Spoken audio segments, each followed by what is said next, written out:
in the programme. But first, the burnout. Now, this is a burnout. It's not difficult, really. Rev the engine, keep your foot on the brake, make as much smoke as you can. All your mates cheer and jeer. Look at that, they're really pleased. And look at all that smoke. Marvellous. See, it's really not that difficult. And to put it into perspective, we've got one of our charts here. This actually shows the ascent of man. So, we started down here as apes, and then over millions of years we evolved through the Willman era, through the Subaru Impreza driver era, until we get here, upright walking, modern man as we know him today, capable of thought and general brilliant stuff. So who wants to imagine where we might put the burnout driver on this chart? Where do we think he might appear? I mean, you know, kind of up here, or maybe down here, or down here. Well, I can tell you, actually, it's here. There he is, you see? There he is. In what we like to call the Nova SR Ice age.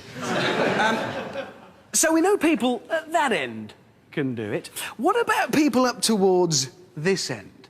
Can clever people do burnouts? And I mean really clever, like Boffin clever. The first contestant in our Brainbox Burnout is Heinz Wolf, Professor of Bioengineering at Brunel University. Competing against him is Brian Sewell, Britain's brainiest art critic. And finally, Professor Colin Pillinger, the country's leading expert on planetary and space science research. And this is the car the eggheads will be burning out. A Nissan 300ZX with 480 brake horsepower, a competition clutch and twin 10-inch subwoofers.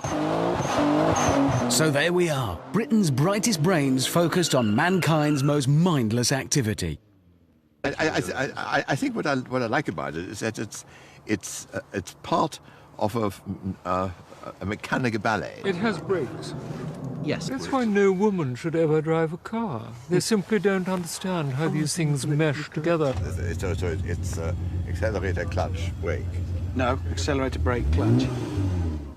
You see, we didn't foresee this. They're still asking questions. This could take hours. First up, Brian Sewell, who wrote of Botticelli's portrait of Smeralda Bandinelli. The background architecture is an unconvincing fiction, the perspective absurdly steep in its unnerving rush into an unreal distance.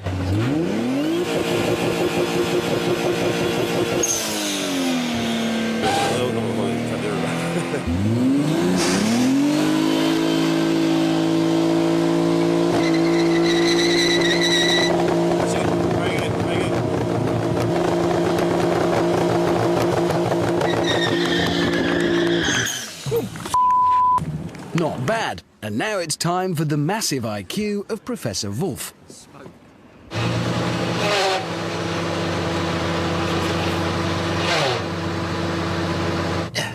No, I think I'm having distinct clutch trouble in this. Right, big rev. No. No. No. No.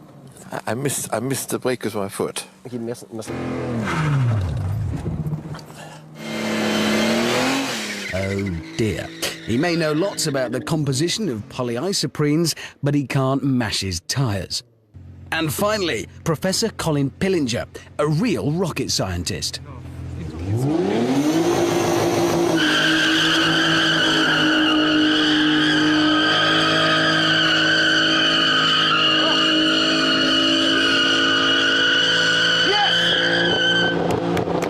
That's a burnout! That's a burnout!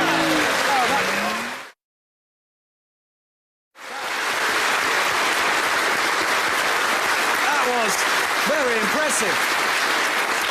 You may have noticed one missing. That's because Professor Heinz Wolf was so gutted at not doing desperately well, he had to rush off home and invent something to console himself.